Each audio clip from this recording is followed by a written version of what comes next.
जय हिंद दोस्तों, आशा करता हूँ कि आप सब लोग बेहतर होंगे। शुरू करते हैं आज के इस करंट अफेयर के लेक्चर को, जिसमें सबसे पहला टॉपिक है आपका मद्रास दिवस।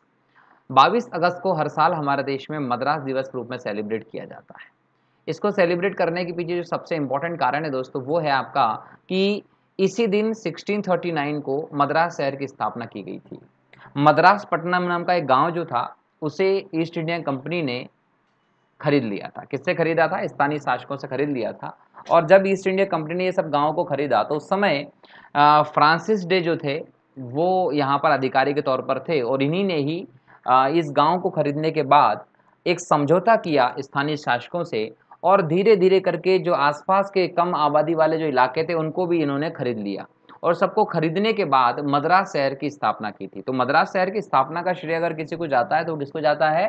फ्रांसिस डे को, जिन्होंने 22 अगस्त 1639 को मद्रास पट्टनम गांव को खरीदने के बाद, आसपास के क्षेत्रों को मिलाने के बाद इसकी स्थापना की थी। ठीक है। और यदि बात करें कि हर साल 22 अगस्त को मद्रास डे के रूप में क्यों मनाया जाना चाहिए, इसकी अवधारणा जो थी वो 2004 में लाई गई थी। याद रखिएगा कि हर साल 22 अगस्त को मद्रास डे बनाना चाहिए, अवधारणा जो है वो 2004 में चेन्नई के पत्रकार विंसेंट डिसूजा ने प्रस्तावित की थी। तो जब से ही हम बात करें तो हर साल 22 अगस्त को मद्रास डे मनाते हैं। ठीक है, चलिए आगे की बात करें। अगला टॉपिक है भारत में सबसे ऊंचाई पर बना हर्बल पार्क। हर्बल पार्क, आप हर्बल शब्द समझ सकते हैं कि आप जड़ी बूटी और प्राकृतिक पार्क से संबंधित इस शब्द को लेंगे। तो हर्बल पार्क जो है वो आपका सबसे ऊंचाई पर बनाया गया है, जो कि भारत चीन की सीमा के पास माणा गांव में बनाया गया, जिसकी ऊंचाई लगभग 11,000 फीट है। कितनी?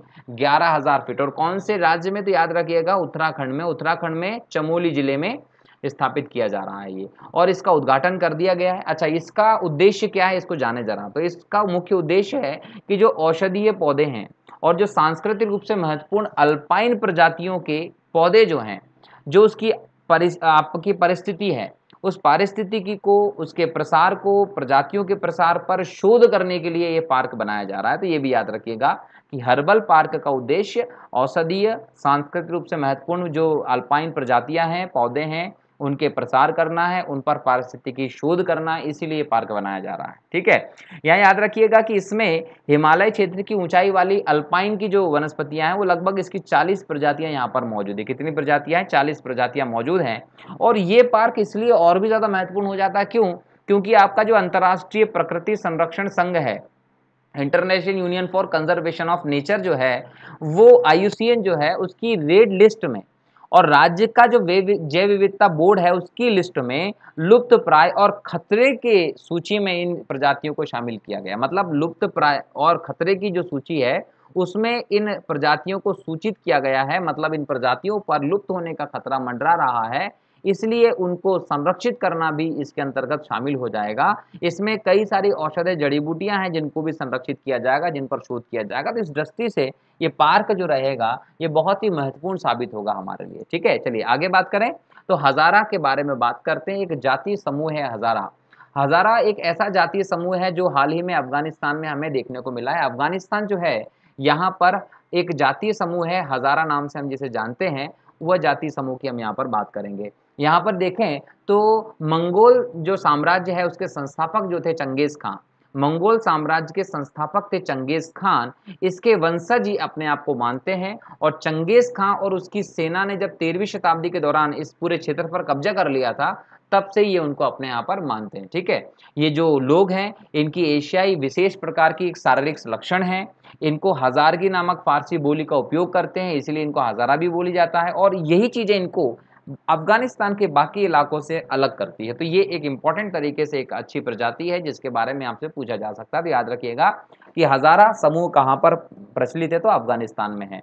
अगला इंपॉर्टेंट टॉपिक है आपका 1921 का मालाबार विद्रोह। दोस्तों मालाबार विद्रोह बहुत इंपॉर्टेंट इसलिए भी हो जाता है क्योंकि ये हमारे इतिहास की एक महत्वपूर्ण घटना रही है। और हाँ, 21 अगस्त को 21 बोल सकते हैं कि 2021 में 20 अगस्त को 2021 में 20 अगस्त को इस घटना को पूरे 100 वर्ष हो गए। तो इसकी हम लोग कहीं ना कहीं शताब्दी वर्ष है ये।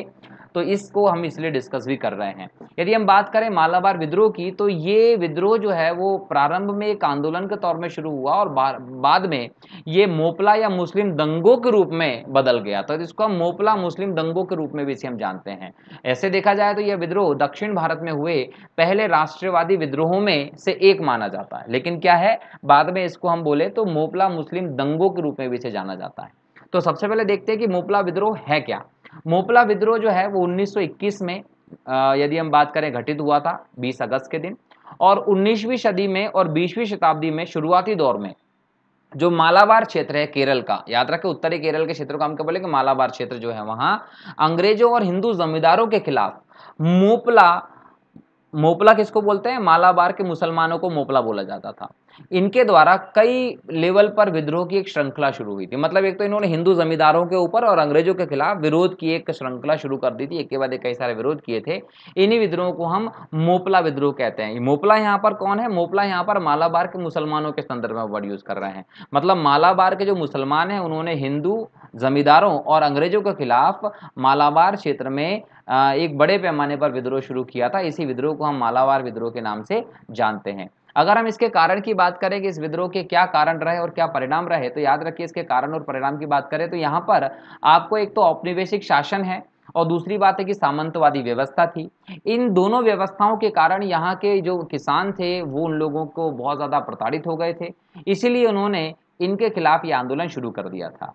लेकिन बाद में ये हिंदू और मुसलमानों के बीच सांप्रदायिक हिंसा के रूप में बदल गया था, क्योंकि एक तरफ से विरोध करने वाले जो थे वो मालाबार के मुस्लिम किसान और लोग थे, ठीक है। तो ऐसे में उन्होंने कहीं ना कहीं हिंदुओं के खिलाफ एक सांप्रदायिक हिंसा के तौर पर ही पूरा एक कार्यक्रम चालू कर दिया।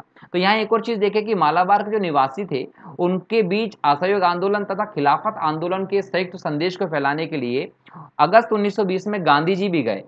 भारत में खिलाफत आंदोलन के नेता शौकत अली ने भी एक साथ कालीकट का दौरा किया। मतलब शौकत अली भी गए और गांधी जी भी गए। ये लोग यहाँ इनके पास जाते हैं, इनके पास जाने के बाद इन लोगों से बातचीत करते हैं कि आप खिलाफत आंदोलन में, आप असहयोग आंदोलन में शामिल हुई है। और यहाँ पर मालाबार में खिलाफत समिति का गठन भी हो गया। और इस खिलाफत समिति के गठन के बाद यहाँ पर कहीं ना कहीं इनके एक नेता भी चुन लिए गए। इनके धार्मिक नेता थे पुन्नानी वाले महादुम तंगल। कहीं ना कहीं ये इनके एक नेता बनाए गए और इनके नेतृत्व में ही मालाबार के जो मोपला लोग थे इन्होंने असहयोग आंदोलन में सहयोग कर लिया। देखिए किस प्रकार से राष्ट्रवादी आंदोलन में मोपला लोग जो थे वो असहयोग आंदोलन में सहयोग के लिए तैयार हुए थे और इनके पुनानी जो थे वो इनका नेतृत्व भी कर रहे थे। खिलाफत कमेटी का गठन भी किया गया। एक तरीके से एक सकारात्मक वे में ये आंदोलन शुरू किया गया था, लेकिन आगे जाकर इस आंदोलन की दिशा भ्रष्ट हो गई है, उसको भी हम लोग देखेंगे। तो आगे जाकर क्या है दोस्तों, ये भी याद रखें कि इस आंदोलन का एक और आधार रहा कि बटाईदारों की समस्याएं, काश्तकारी की सुरक्षा, अत्यधिक लगान, नवीकरण शुल्क तथा जमींदारों द्वारा अन्यायपूर्ण तरीके से वसूली जो हुई है वो भी इस यहाँ पर एक समस्या थी। इसके खिलाफ भी इन लोगों के मन में कहीं ना कहीं एक आग उठ रही थी विद्रोह की। अच्छा आगे जाएं तो ये आंदोलन जैसे जैसे बढ़ा, तो इस आंदोलन के विरोध में जब इन्होंने इतना बड़ा चीज कर दिया तो ब्रिटिश सरकार ने भी दमन करने के पीछे नहीं हटी। ब्रिटिश सरकार ने भी आंदोलन का कठोरतापूर्वक दमन किया और इस विद्रोह का दमन करने के लिए ब्रिटिश सरकार ने एक रेजिमेंट का गठन कर दिया था जिसको बोला जाता है गोरखा रेजिमेंट। गोरखा रेजिमेंट का गठन कर दिया और मार्शल लॉ लगा दिया, पूरे प्रदेश में धारा 144 लागू कर दी और इस प्रकार से एक कठोरतापूर्वक इस पूरे विद्रोह का दमन कर दिया गया। कहीं ना कहीं ये विद्रोह जो था वो प्रारंभ में मूल हिंदू जमींदारों के खिलाफ था जो अंग्रेजों के अधीन थे और कहीं ना कहीं इन लोगों से बहुत बड़े पैमाने पर लगान की वसूली करते थे। और इन लोगों के खिलाफ ये विद्रोह था वो बाद में जाकर सांप्रदायिकता का रूप ले लेता है। जब हिंसा बहुत ज्यादा बढ़ जाती है तो ब्रिटिश सरकार कठोरता के साथ इसका दमन कर देती है, इस विद्रोह को कुचल देती है। तो अगर आपसे क्वेश्चन पूछा जाता है कि मोपला विद्रोह के दमन के लिए ब्रिटिश सरकार ने कौन से रेजिमेंट का गठन किया था, तो आप बताएंगे गोरखा रेजिमेंट का गठन किया था, याद रखिएगा। अच्छा इस आंदोलन से संबंधित एक और घटना है जिसको भी हम बात कर लेते हैं, इसको हम बोलते हैं वैगन ट्रेजेडी। बोलने का मतलब है मालगाड़ी ट्रेजेडी। अब ये मालगाड़ी ट्रेजेडी क्या होता है जरा इसको समझने की कोशिश करते हैं। छोटी सी घटना थी कि जब ब्रिटिश सरकार ने इस मोपला आंदोलन का दमन करना शुरू किया तो इस दमन के दौरान कई सारे मोपला कैदी जो थे, जिन भी लोगों को विद्रोहियों को पकड़ लिया गया था उन्हें मोपला कैदी कहा गया, उन मोपला कैदियों को जब ब्रिटिश सरकार रेलगाड़ी में, मालगाड़ी में भर के ले जा रही थी, कहां ले जा रही थी? जेल ले जा रही थी। तो इसमें से एक डिब्बा बंद था और कहीं ना कहीं उस बंद डिब्बे में इतने सारे कैदी भरे हुए थे कि उस बंद डिब्बे में दम घुट जाने के कारण लगभग 60 कैदियों की मौत हो गई थी। तो उसको हम मालगाड़ी त्रासदी के नाम से भी जानते हैं, जो कि मोपला विद्रोह के दौरान घटित हुआ था। तो दोस्तों ये थे करंट अफेयर के हाल ही में चर्चित टॉपिक जिसको मैंने डिस्कस किया है। अगले लेक्चर में कुछ और नए टॉपिक्स के साथ आपके साथ शामिल होऊंगा। तब तक के लिए जय हिंद, जय भारत, वंदे मातरम।